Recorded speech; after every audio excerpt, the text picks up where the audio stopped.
From magnificent country houses to monastic ruins. These are the landmarks and treasures that reveal our rich heritage and history. Grand country estates to the factories at the heart of our industrial revolution. These are the buildings, landscapes and stories that uncover Britain's amazing past. It really is living, breathing, isn't it? From the wilds of Snowdonia to the dramatic Dorset coast. Join me and a host of celebrities with a passion for the past as we explore the riches, treasures and secrets of one of our most loved institutions, the National Trust. From the prehistoric... I have never found anything like this. ...to the present day. Congratulations! The Trust has given us behind-the-scenes and below-stairs access... Are we going right to the ground? ...to some of its finest buildings and locations. There was gold under these hills. We'll meet the people keeping our historic traditions alive. Incredible! And the experts revealing the lives of those who shaped our past. Oh, look at that! It really is a treasure house. This is our heritage, our history. Welcome to the secrets of the National Trust.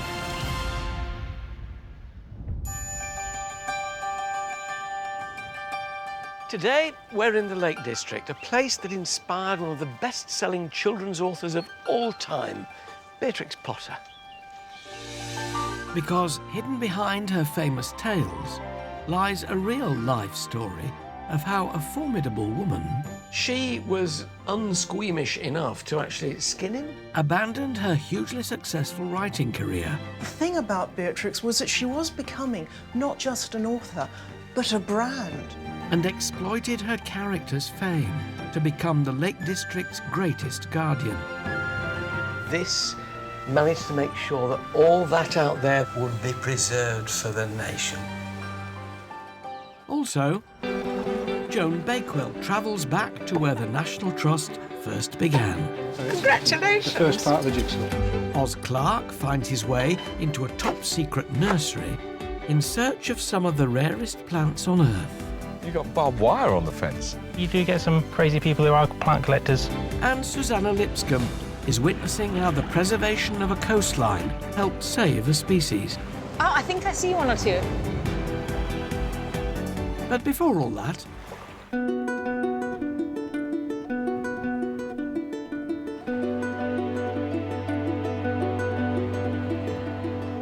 This is the village of Nearsori in Cumbria. There's not a lot here. A couple of dozen houses and a village pub, but this is where some of the most famous children's book characters in the world came to life, and they're books that I absolutely loved as a boy. known as the Little Tales, they were a series of 23 books. Colourful stories about the lives of human-like animals, offering a quintessential view of English life. And it's here, on the streets of Nearsori, that Beatrix Potter found inspiration for the stories and pictures that fill the pages of her books. While our characters were having adventures outside the local pub, their creator was busy writing her next tale in the house next door. Nestled in the centre of the village, up this long garden path, sits Hilltop Farm, a rather unassuming 17th century cottage, once part of a 34-acre working farm. Bought as a holiday home by Beatrix Potter in 1905, with the proceeds from her first 5 books. But if you know where to look, it's so much more than your average farmhouse. Because around each corner lies a familiar scene.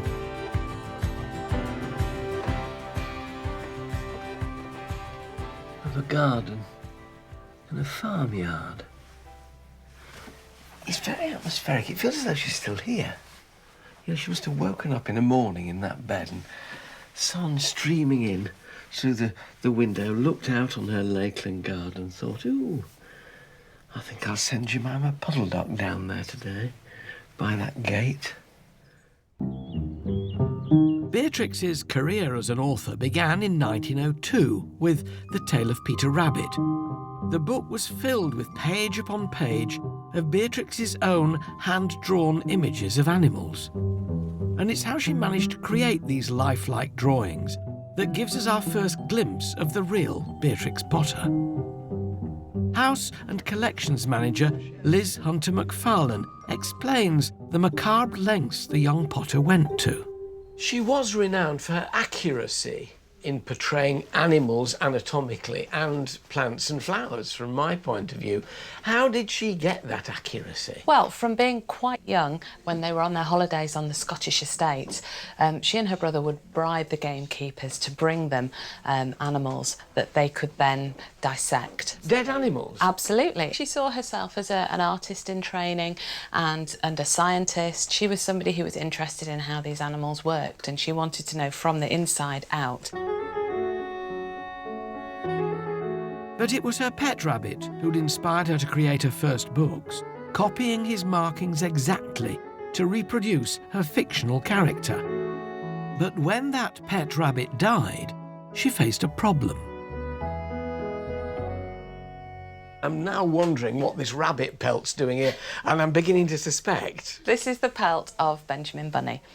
And Benjamin was one of Beatrix's favourite pet rabbits. And So this is Benjamin. Beatrix. Yeah, absolutely. Rabbit. Benjamin Bounce. She was unsqueamish enough to actually skin him herself? Yes, absolutely. And this was a purely practical solution to a problem that she had, which was Benjamin had been such a good model for her, and the markings on him are so beautiful and so distinctive that when she wanted to make the sequel, what was she to do?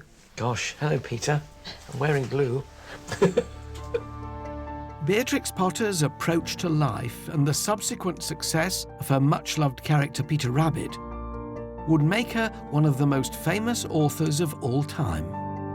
But in truth, a career as a writer wasn't what she wanted at all. While living in London, Beatrix Potter had bought Hilltop Farm with the proceeds of her first 5 books and used these buildings and streets for inspiration. But behind the chirpy, playful children's tales that had made her famous, a darker chapter of her life was unfolding. Author Sarah Gristwood is an expert on Beatrix Potter. The kitchen, I mean, this is the heart of the house, really, isn't it? Yeah, it is. Well, it would have been of an old farmhouse, Yeah. absolutely.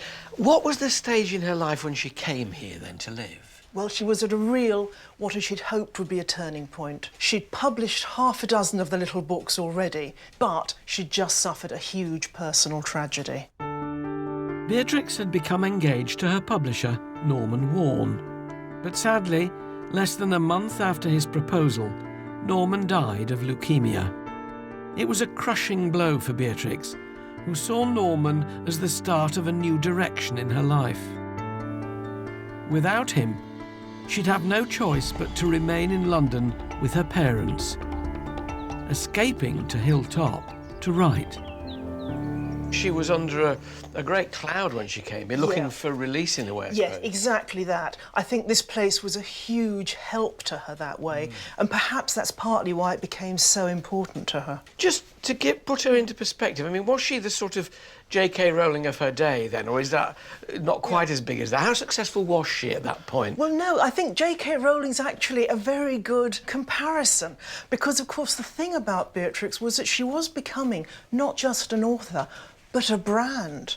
And so she really was becoming almost a trademark, the 2 tales a year. Very savvy. Very savvy businesswoman. But Beatrix had been brought up as a Victorian daughter, and until she married, her dream of living in the Lake District would have to wait.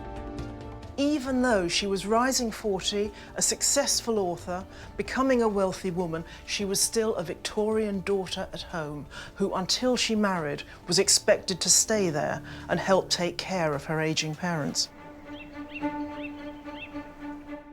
At the same time as Beatrix Potter was having to cope with the obligations placed upon her by Victorian England, across the country, attitudes towards wildlife and conservation were beginning to undergo a remarkable change. Britain had begun to preserve the environment. Historian Susanna Lipscomb is on the Norfolk coast, an area rich in natural history, but whose value wasn't realised until it was almost too late. This is Blakeney Point, 6.5 kilometres of shingle spit made up of sand dunes and salt marshes. An idyllic place for both wildlife and people. And home to one of the most surprising legacies of the Victorian era. This is the National Trust Remote Research Outpost. For over 100 years, this converted lifeboat station has led the way in nature research and conservation. It might seem obvious today, but in the late 19th century, people were seemingly oblivious to the damage they were inflicting on the world around them. Here on the point, with no legislation to stop them, shooting parties and local fishermen had free run, decimating the seal and bird population. But in 1912, the National Trust took over the site, declaring it a nature reserve, dedicated to the protection and research of the precious flora and fauna. Scientists began studying the local wildlife, working out how best to protect it. But fishermen believed that unless the hunting of seals was allowed to continue, fish stocks would be at risk. The local seal population was in grave danger. Hello, Susanna. Lovely to meet you. Lovely morning. I'm looking forward to this. I'm with the Trust's coastal ranger, Ajay Tagala. So where are we headed now? We're heading to the western end of the shingle spit. So behind us we've got 4 miles of shingle and then the sand dunes at the end, and we're heading to the very end where the seals should be. It wasn't until the 1970s, when numbers had plummeted, that a protection law was finally passed and the seal population was allowed to recover. We're going at high tide, so we should see lots of them nice and close. The seals have spent the day hunting at sea, but as the tide retreats and the sandbank is revealed, they've returned to digest their food. Let's see if I can get... There we go.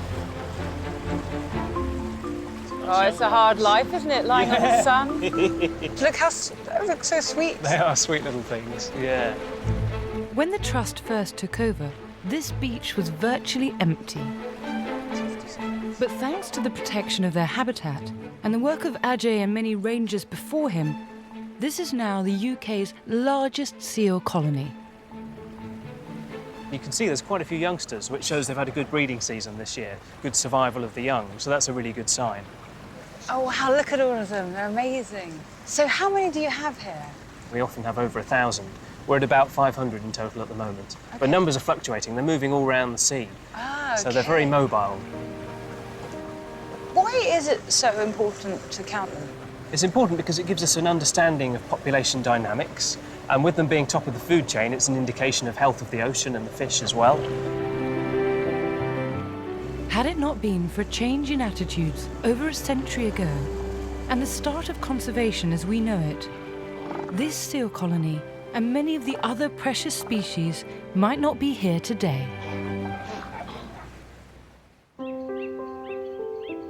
Back in the Lake District, Beatrix Potter continued to visit Hilltop, but only for a few days at a time. She must have written and illustrated more books when she came here, because I recognise the pattern on the bottom of that dresser from one of the books. Yeah, you absolutely do. And you can see how she took a huge pleasure in using this house and the village for copy. And she actually wrote about that, how that kitchen range behind you, she wasn't wild about it, but she couldn't replace it. She needed it for the next book. That was Tom Kitten. The Tale of Tom Kitten was Beatrix Potter's 11th and most lucrative book to date. Her writing career was flourishing, but her attention was elsewhere. And with the help of local solicitor William Heelis, she'd acquired a new focus, buying up key pockets of land around the village. The couple soon became engaged, and Beatrix was finally able to escape London and begin the life she'd always wanted to live. So when she did marry, when she did come and live here permanently, she then changed from being an illustrator and a writer of children's stories to being a farmer. What really fascinated me about Beatrix Potter is that her life fell into 3 completely different stages. And what we think of, the writer of the little tales, was really only quite a small part of it. When she married in 1913, her life changed completely. She was Mrs. Heelis. She didn't want to be even called Miss Potter, Beatrix Potter, anymore. She was a farmer, and that's what she wanted to do for the next 30 years that remained to her. But becoming a farmer was just the beginning of a life she'd been planning since she was a teenager.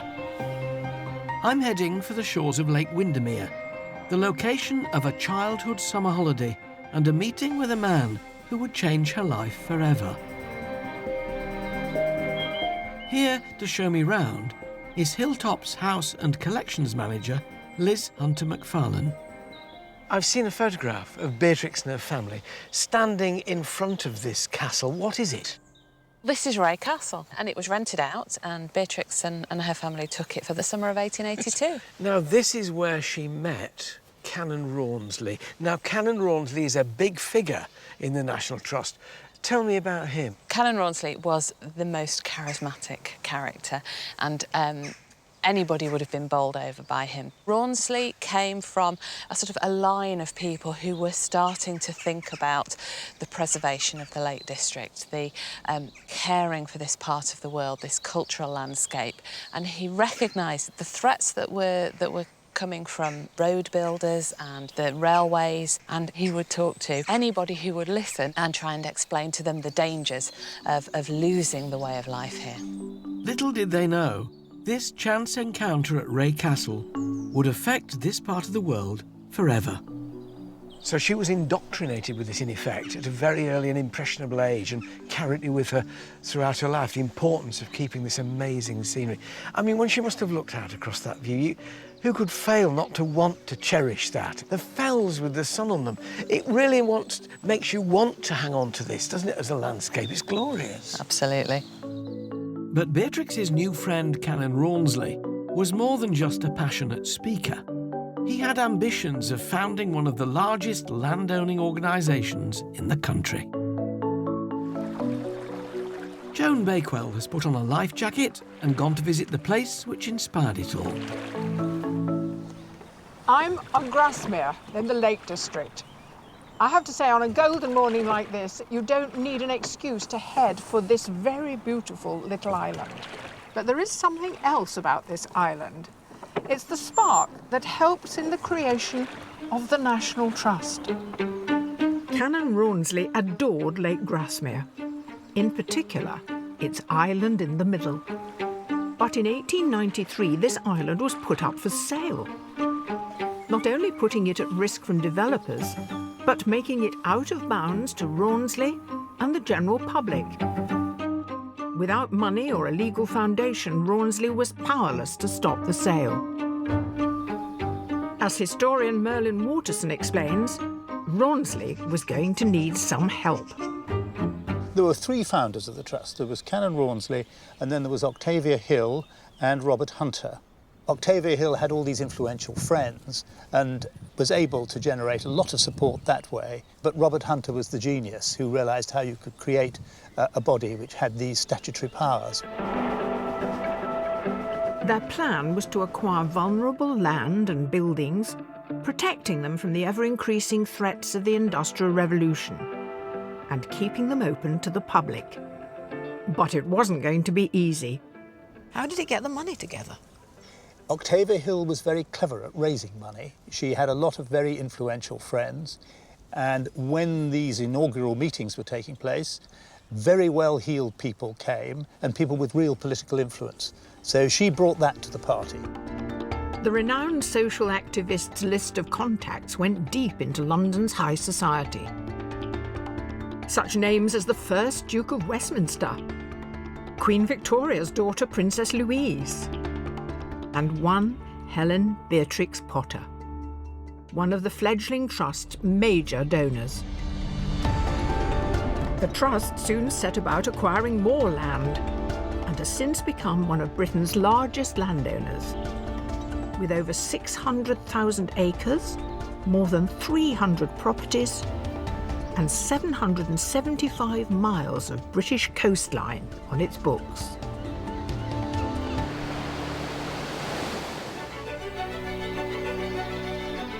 And the story has come full circle, because in just the last few months, this island has finally been donated to the Trust.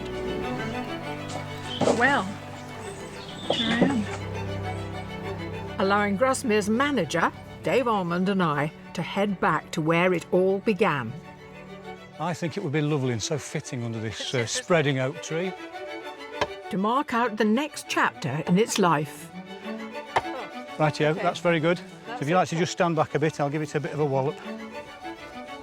One that will allow public access to it forever.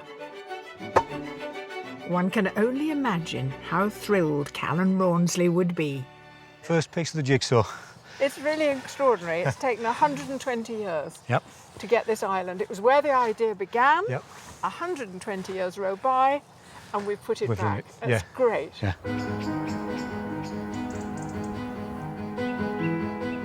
When Beatrix Potter purchased Hilltop Farm in 1905, Callan Rawnsley's National Trust had been gaining momentum across the UK. Inspired by her old friend's achievements, she vowed to do everything she could to conserve even larger areas of her beloved Lake District. So when Troutbeck Farm was at risk of becoming holiday lets, Beatrix Potter snapped up all 2,000 acres of it. But it wasn't just the income from her book sales that made this possible. Beatrix was a smart businesswoman, decades ahead of her time, and she knew that to achieve her goal, she needed to exploit the commercial power of her much-loved characters. Didn't she patent Peter Rabbit quite early on? She did. She created the first Peter Rabbit doll, and in fact there's a photograph of that she sent to the patent office to register her Peter Rabbit doll, and here he is, made with a real rabbit pelt. Oh, so she made this? Yeah, the bristles from a broom and lead shot in the feet to weight him down, so very child-friendly. And unfortunately, she couldn't find a British toy manufacturer at the time to produce this doll, so the first Peter Rabbit dolls were made in Germany by Steiff. Who make the famous teddy bears? The very famous button-in-the-ear teddies. And so this is one of the very first Steiff Peter Rabbit dolls that appeared on the market.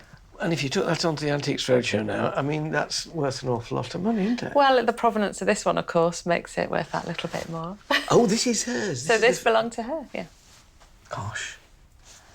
Hello, Peter. The range of merchandise known to Beatrix as the Little Sideshows was vast, with everything from board games to must-have children's gifts. She's doing this because she knows he's a money spinner. So, yes, she's writing delightful children's books, but she's got a great business sense as well to do all this. Absolutely. I mean, Beatrix was the original sort of merchandise guru. She beat Disney before Disney knew what they were on then, really, Absolutely. in terms of this kind of thing. Yeah. And Peter was the first licensed character. In the later days, she was really pushing her publishers to say, which new Little Sideshows have you got coming out? What are you producing now? She really wanted to make sure that they were making the most of her product. You know, it's absolutely fascinating to look at the romance of the picture and what's out there and to think that, yes, but this managed to make sure that all that out there that she painted would be preserved for the nation. Her plan was making her rich, and in 1930, when the Trust couldn't afford to buy over 3,500 acres of the Monk Coniston estate, Beatrix Potter stepped in once again. Age 64, she was finally achieving what she'd set out to do. The purchases gave her power and responsibility in the region, power the National Trust still wields today.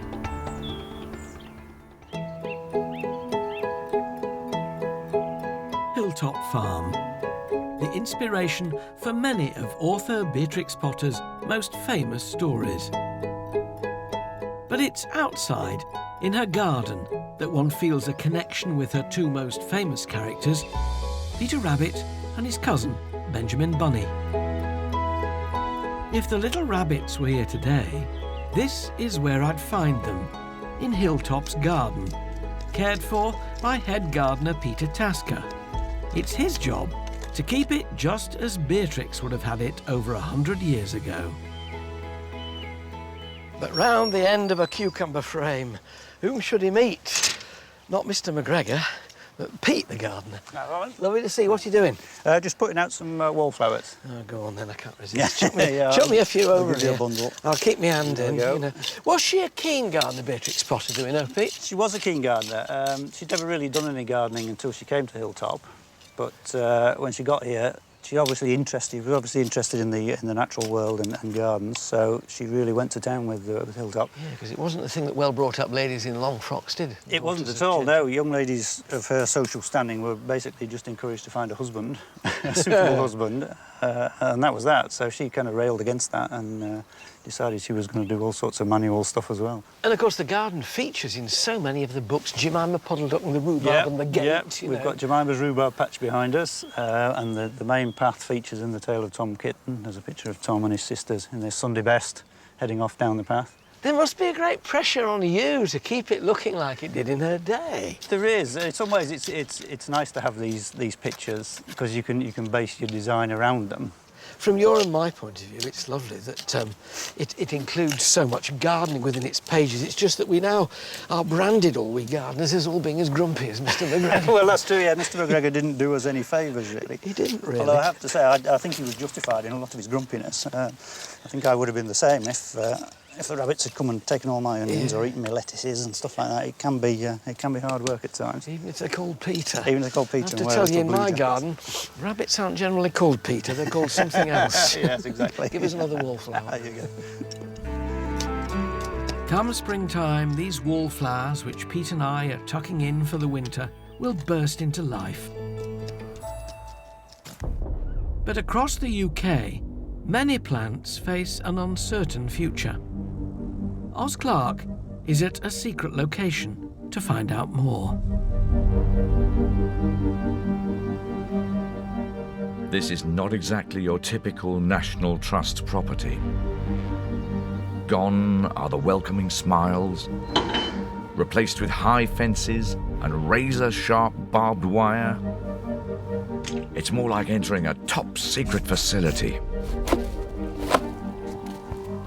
This is a place that you won't find in any of the Trust's guidebooks. In fact, they'd prefer to keep the exact location under wraps. And with good reason. This is the home of the most important plant conservation initiative the Trust has ever undertaken. Precious blooms that are considered as valuable as fine paintings or grand, stately homes are brought here. Gathered from the Trust's 200 gardens across the UK, this place ensures the survival of some of their rarest plants. This is a cutting from the Ankerwick yew. That's the tree which saw the Magna Carta being sealed in 1215. And the tree's about 2,500 years old. The Romans hadn't even arrived then. This is our native juniper. Here's the female with the berries. Here is the male. This is the only male of its type in existence. So for the sake of English gin, gotta preserve this.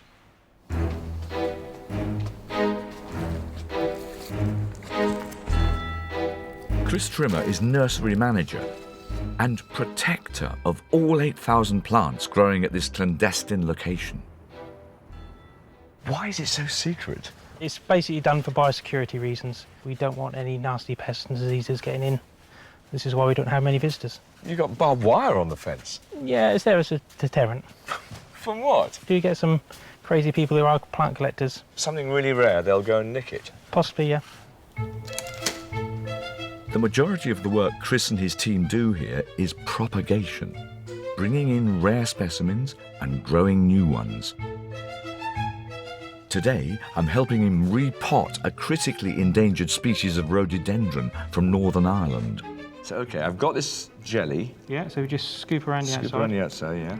It's at risk from fatal plant pathogens, which can wipe out whole species. And that goes into the water here. into the water. Yep. So, to protect against this, Chris and the team take seeds and cuttings from a healthy plant to create new specimens in case disaster strikes. Take a pot for me. Yeah. Fill up to about 3/4 full. Last year, this place propagated nearly 2,500 plants for 64 National Trust gardens across the country. Just press it down like that? Yeah. Right. In time, this seedling too could help save this threatened species. Good luck. It's rare to leave a National Trust property without a stirring of your emotions. And these feelings for me today have been intensified by having a greater understanding of the sense of purpose and of pride at the heart of the Trust's plant conservation agenda. Back in the Lake District, over 90 years ago, Beatrix Potter was taking on yet another challenge, preserving a local endangered species, the Herdwick sheep. Wool prices had dropped and numbers were declining. The livelihood of Lakeland farms was at risk. Having used her wealth to buy up huge parts of the Lake District, Beatrix was able to protect the traditional farming ways from the large-scale developments of the 20th century. Today, the National Trust has to balance that same farming heritage with tourism and conservation.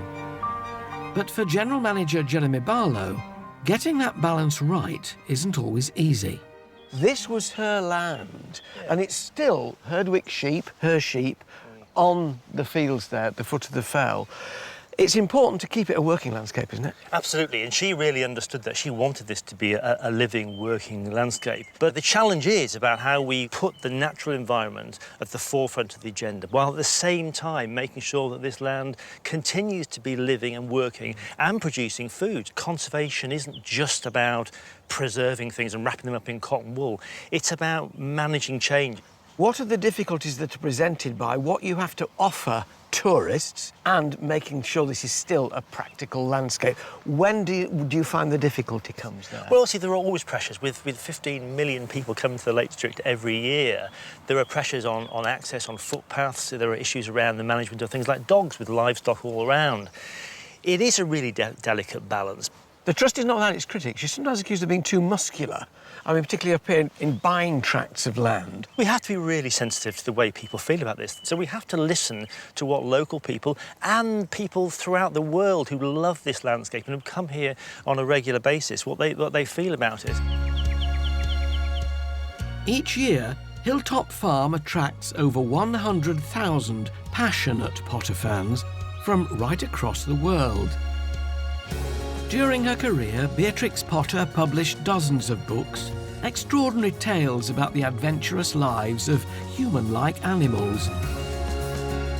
Such was their popularity that Beatrix was able to create and sell merchandise right across the world, using the profits to buy land for the National Trust. Today, these items have become highly collectible. But rather than collect Hilltop memorabilia, Japan has built its very own replica.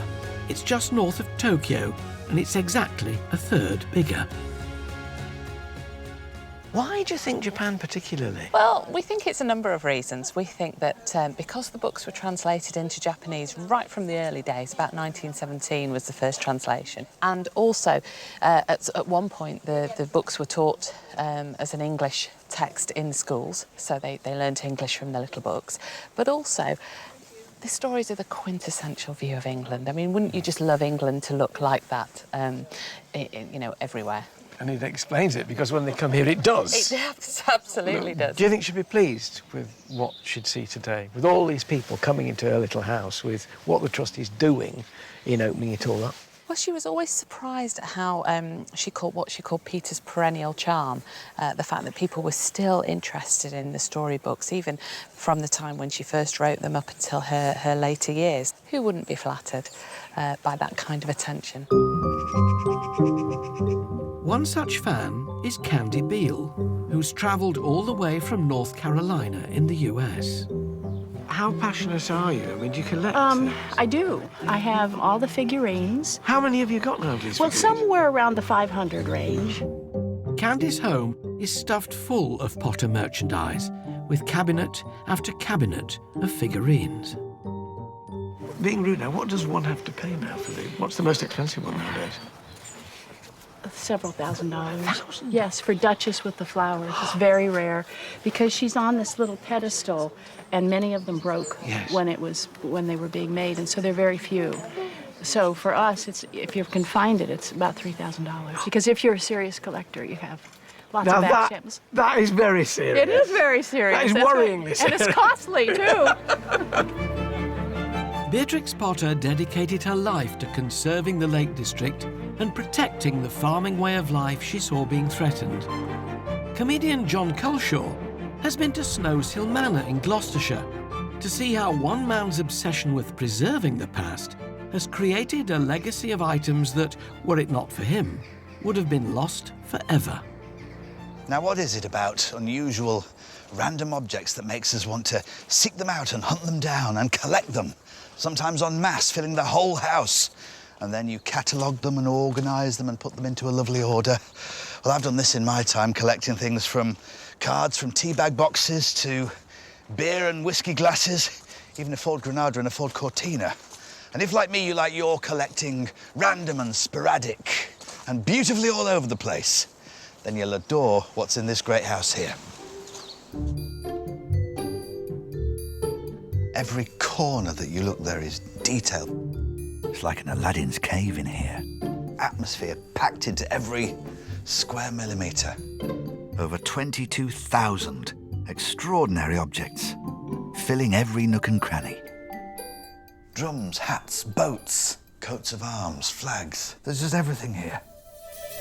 This unbelievable collection is the life's work of one man, architect and artist, Charles Paget Wade. Everything is just scattered in this brilliant way that just fires your imagination. But since Wade's death in 1956, it's fallen to the National Trust to care for it all. Being in here, it's the closest you can get to time travel. Beetles and stick insects. And above, the largest lepidopteran moth in the world. I'm finding out more about this extraordinary man from the Trust's Harriet Groves in the aptly named 100 Wheels Room. This is the kind of Tour de France I would like to see. Look at that. What sort of character was Charles Paget Wade? He was a very talented artist. He trained as an architect. He used to throw parties for his friends, and they'd all dress up in his costume collection. And they'd perform really Victorian Gothic plays. And you can imagine it was quite atmospheric here when he was in. I think he would have been quite an unusual but interesting person to have been around. Wade's appetite for collecting was prolific. But why is his collection so random? He bought things that spoke to him, I guess, in a way. That he saw the beauty and the craftsmanship and the design in them. And I think he could really appreciate the work and the time that was spent to make certain objects. And Wade certainly appreciated clocks. A clock made entirely of wood. I wonder how that sounds when it's working. Maybe like a very ordered, slow woodpecker, something like that. Over 178 clocks and timepieces are scattered throughout the house.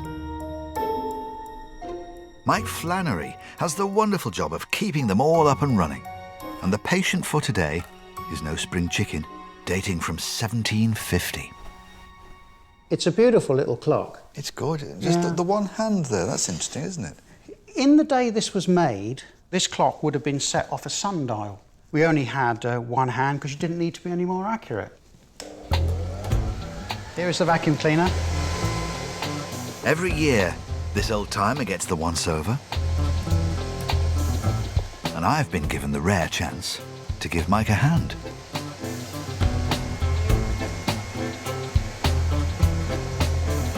What we're going to do now is to put a tiny bit of oil on a couple of these parts.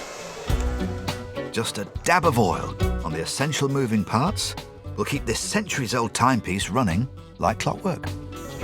That's lovely. Beautiful job. Snow's Hill Manor is filled with objects that have been sadly replaced by the progress of technology. But for me, stepping into the extraordinary world of Charles Paget Wade is the perfect antidote to a busy, demanding and frenetic modern life.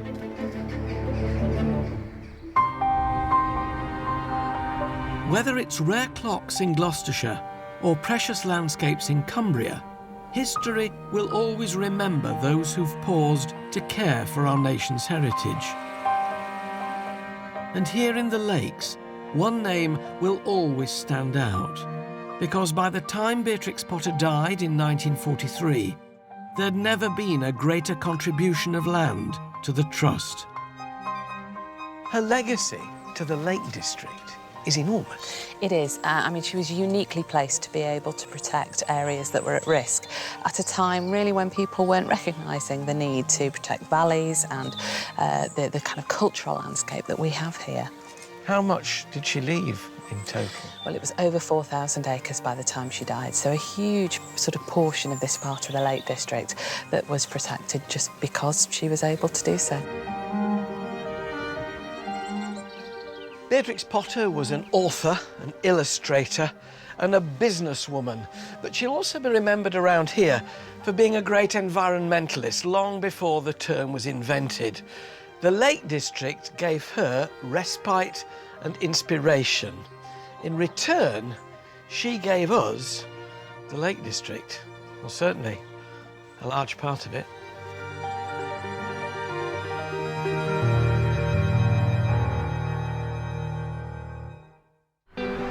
Next time. Oh my goodness! I'm going behind the scenes at Attingham in Shropshire. Ooh, I was expecting ice cream.